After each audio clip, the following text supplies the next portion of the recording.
मनुष्य का कौन सा दोष उसे सब दिन के लिए रुलाता है। प्रिय श्रोताओं, स्वागत है आप लोगों का YouTube प्रभाष ज्ञान दर्पण चैनल पे। प्रिय दर्शकों, मूर्खता मनुष्य की सबसे बड़ी शत्रु है।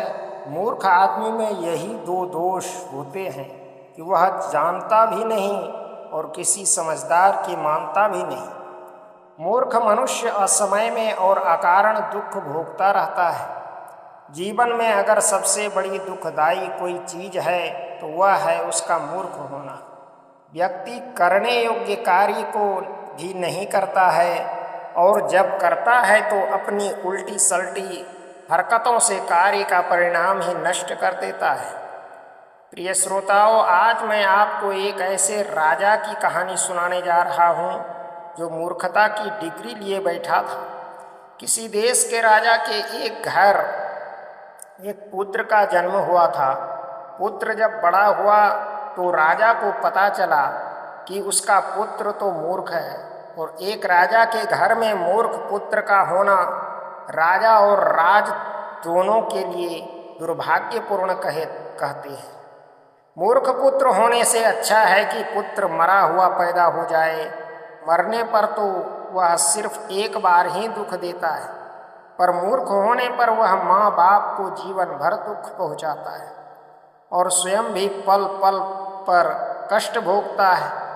राजा अपने उस बेटे को मंद बुद्धि कहकर बुलाती थी। देखने में तो सुंदर था, हिष्ट पुष्ट था, किंतु बुद्धि का उसमें अभाव था। जैसे नमक बिना जल स्वाद रहित होता है, उसी तरह मनुष्य बुद्धि के बिना सारे गुणों से हीन हो जाता है। राजा का बेटा था, इसलिए राजा के मरने के बाद वही अपने पिता के सिंहासन पर बैठकर राज्य भार संभालने लगा था। राजा मंदबुद्धि के पास एक काले रंग का घोड़ा था। वह अक्सर उसी घोड़े पर बैठकर शिकार के लिए जंगल में जाता था।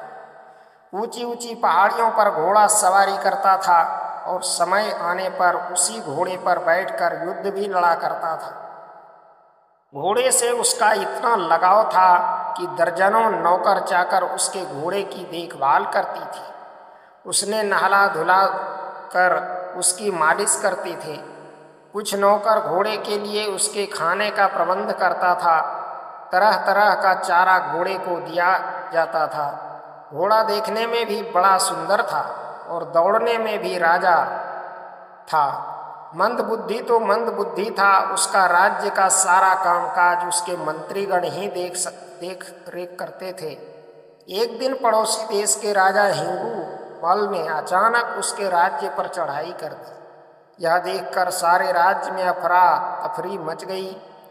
राजा का रक्षा मंत्री इस आक्रमण का मुकाबला करने के लिए पहले से तैयार नहीं था। शत्रुओं ने अचानक से हमला कर दिया। रक्षा मंत्री ने राजा मंदबुद्धि से कहा, महाराज, हम यही युद्ध लड़कर जीत नहीं पाएंगे, क्योंकि हम पर अचानक हमला हुआ है और इतनी तैयारी हमने की नहीं है। अब तो एक ही तरीका है कि हम बिना किसी शर्त के राजा हिंगू मल के सामने अपने हथियार डाल दें। तभी हम स्वयं को और प्रजा को सर्वनाश से बचा सकते हैं। रक्षा मंत्री की बात से राजा मंदबुद्धि सहमत नहीं हुआ। कहने लगा, नहीं मंत्री, ऐसा नहीं हो सकता। अपने देश की सुरक्षा के लिए हमें हर हाल में लड़ना होगा। रक्षा मंत्री के बार बार समझाने पर भी मंदबुद्धि हथियार डालने को राजी नहीं हुआ। उसने तुरंत सेना की बागडोर संभाली और अपने उसी काले घोड़े पर चढ़कर सेना लेकर पहुंच गया। युद्ध के मैदान में दुश्मन सैनिकों को कुचल कर वह अपने काले घोड़े पर सवार होकर दुश्मन सेना से भिड़ गया। घोड़ा भी काफी दिनों से युद्ध में नहीं गया था। उसे भी उछलने कूदने को नहीं मिला था, इसलिए घोड़ा भी अपनी सेना को पीछे छोड़ता हुआ शत्रु दल में जाकर घुस गया। यह देखकर मंदबुद्धि की सेना में भी जोश भर गया। उन्होंने पूरी बहादुरी के साथ युद्ध लड़ा और सेना के साथ बहादुरी से लड़ते हुए राजा मंदबुद्धि ने दुश्मन सेना को पीछे खदेड़ दिया। दुश्मन देश के राजा को अपनी सेना लेकर पीछे लौटना पड़ा। मंदबुद्धि की उस युद्ध में विजय घोषित कर दी गई। पूरे नगर में विजय का जश्न मनाया गया, लेकिन राजा मंदबुद्धि अपने रक्षा मंत्री से बहुत नाराज था। उसने तुरंत अपने रक्षा मंत्री को बुलाया और कहा कि देखो, तुम हमारे रक्षा मंत्री बनने के योग्य नहीं हो। आज से देश की रक्षा मंत्रालय का सारा कामकाज मेरा काला घोड़ा ही चलाएगा, क्योंकि उसने ही हमें यह जीत दिलाई है। राजा की बात सुनकर रक्षा मंत्री बोला, महाराज ऐसा कैसे हो सकता है? यह सुनकर राजा उस पर बरस पड़ा है और कहा, क्यों नहीं हो सकता? तुमने तो मुझे हमारे दुश्मन के सामने बिना किसी शर्त के हथियार डालने को कह दिया, फिर मेरे घोड़े ने मुझे युद्ध में विजय दिलवा दी। आपसे बेहतर तो मेरा घोड़ा है। तब रक्षा मंत्री जी बोले, महाराज आपका घोड़ा बोल नहीं सकता, वह मंत्रालय की देखरेख का काम कैसे कर पाएगा? वह सभासदों को संबोधित कैसे करेगा? कुछ काम ऐसे होते हैं जिन्हें सिर्फ मनुष्य ही कर सकता है। राजा बोला, सब कुछ हो सकता है, मेरे पास इसका भी समाधान है। मैं घोड़े को बोलना सिखाऊंगा। सेनापति ने कहा, पर कैसे? इस संबंध में मुझे अपने शिक्षा मंत्री से बात करनी है। दो प्रिय दर्शकों, उसी समय राजा ने अपने शिक्षा मंत्री को दरबार में बुला लिया और कहा कि देखो, मैंने यह निश्चय किया है कि मैं अपने काले घोड़े को अपना रक्षा मंत्री बनाऊंगा। इसके लिए घोड़े का बोलना बहुत जरूरी है और तुम्हें यह करना है कि तुम मेरे घोड़े को मनुष्यों की तरह बोलना सिखा दो। राजा की बात सुनकर शिक्षा मंत्री के चेहरे पर पसीना आ गया। आश्चर्य से पूछने लगा, महाराज ये कैसे संभव होगा? घोड़ा भला कैसे बोलना सीखेगा? राजा ने सख्त लहजे में कहा कि यह काम तो तुम्हें हर हालत में करना ही होगा। यदि तुम ऐसा नहीं करोगे तो तुम्हें तुम्हारे परिवार सहित देश निकाला दे दिया जाएगा। इसके लिए मैं तुम्हें 3 दिन का वक्त देता हूँ। 3 दिन में तुम मुझे हाँ ना का जवाब दो। राजा के सख्त आदेश को सुनकर शिक्षा मंत्री से कोई जवाब ना बना। वे बहुत चिंतित हुए। सारी यही सोचते रहे कि घोड़े को भला बोलना कैसे सिखाऊं। शिक्षा मंत्री की पत्नी बहुत बुद्धिमान थी। पति को उदास देखकर पूछने लगी, आजी क्या बात है? आज तुम बहुत उदास लग रहे हो। सब ठीक ठाक तो है ना? शिक्षा मंत्री कहने लगे, प्रिय, आज राजा मंदबुद्धि ने मुझे बहुत चिंता में डाल दिया है। उन्होंने मुझे यह आदेश दिया है कि मैं उनके काले घोड़े को मनुष्य की तरह बोलना सिखाऊंगा। वे अपने घोड़े को रक्षा मंत्री बनाना चाहते हैं। यदि मैं उसे बोलना ना सिखा पाया तो वे हमें देश निकाला दे देंगे। पति की बात सुनकर पत्नी बोली, महाराज बस इतनी सी बात को लेकर आप चिंतित क्यों हो रहे हैं? तुम्हारी समस्या कोई इतनी बड़ी नहीं है। पत्नी ने कहा, तुम जाकर राजा से कहना कि हम घोड़े को बोलना सिखा देंगे। इसके लिए तुम्हें घोड़ा 5 साल के लिए हमारे घर पर छोड़ना होगा। घोड़े का सारा खर्च भी आपको ही उठाना पड़ेगा।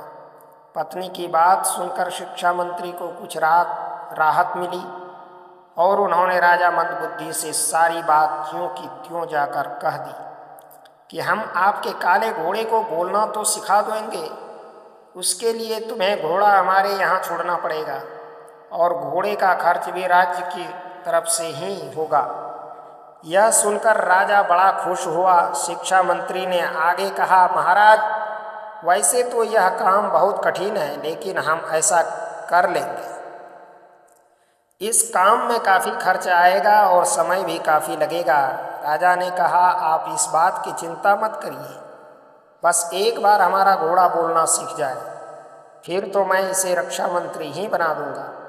अब तो राजा ने घोड़ा शिक्षा मंत्री को सौंप दिया। शिक्षा मंत्री घोड़े को लेकर अपने घर चले आए।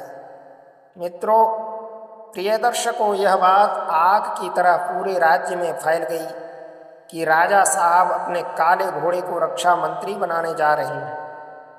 इसके लिए उनका घोड़ा शिक्षा मंत्री के यहाँ बोलना सीख रहा है। प्रिय श्रोताओं, राजा के इस फैसले से का जीवन स्तर बहुत ऊंचा हो गया। देखते ही देखते घोड़ों की कीमत आसमान छूने लगी। सब लोग घोड़े खरीद खरीद कर उन्हें बोलने का अध्ययन कराने लगे कि क्या पता उनका घोड़ा भी कोई अधिकारी बन जाए। पूरे राज्य के घोड़े वाले बहुत खुश हो गई। दिन प्रतिदिन घोड़ों का सम्मान बढ़ता चला गया। अब तो कोई भी घोड़ों से बोझा ढोने का काम नहीं करता था। घोड़ों को घोड़ा सवारी और खेलों में भाग लेने जैसे कामों में भी छुट्टी मिल गई। राजा ने अपने रक्षा मंत्री को भी यह आदेश दिया कि वो सेना में भी घोड़ों का विशेष ध्यान रखें। उनके पालन पोषण में किसी तरह की कोई कमी ना आने पाए। मित्रों, श्रोताओं, राजा के आदेश को सुनकर रक्षा मंत्री ने सेना के सारे घोड़ों को हटाकर सेना में गधों को भर्ती कर लिया। सारे राज्य में घोड़ों की मस्ती हो गई। सभी घोड़े का खाकर मोटे ताजे और आराम पसंद बन गए। यह खबर पड़ोसी दुश्मन देश को लगी। मंदबुद्धि राजा की सेना से सारे घोड़े हटा दिए गए। यह अच्छा मौका है पिछली हार का बदला लेने का। अब तो राजा हिंगुमल ने फिर से राजा मंदबुद्धि के राज्य पर हमला कर दिया। इस बार मंदबुद्धि की गधों पर बैठकर लड़ने वाली सेना हिंगुमल के तेज घोड़सवारों के सामने टिक न सकी। स्वयं राजा के पास भी उसका काला घोड़ा नहीं था। इस बार राजा मंदबुद्धि अपने सभी सैनिकों के साथ युद्ध में मारा गया। राजा हिंगुमल ने मंदबुद्धि के राज्य पर अब अपना कब्जा कर लिया। प्रिय दर्शकों, एक क्षण की मूर्ख राजा ने अपनी मूर्खतावश पूरे राज्य को नष्ट कर डाला और स्वयं भी मारा गया। इसलिए कहते हैं, मूर्ख स्वयं ही कष्ट नहीं उठाता, उसके साथ साथ और भी बहुत लोग दुख उठाते हैं। मूर्ख होना, मूल बुद्धि होना मनुष्य के लिए अभिशाप है। बिना पढ़े लिखे ही गर्व करने वाली दरिद्र होकर भी बड़े बड़े मंसूबे बांधने वाली और बिना काम किए धन पाने की इच्छा रखने वाले मूर्ख कहलाते हैं। कहते हैं कि जिस तरह दरिद्रता मनुष्य के लिए दुखदायी होती है, उसी तरह मूर्खता उसके लिए जीवन भर दुखदायी होती है। दर्शकों, यह कहानी कैसी लगी आप जरूर बताएंगे। वीडियो को लाइक करेंगे और चैनल को सब्सक्राइब जरूर कीजिएगा। मिलते हैं अगली वीडियो में अगले प्रसंग को लेकर के। तब तक के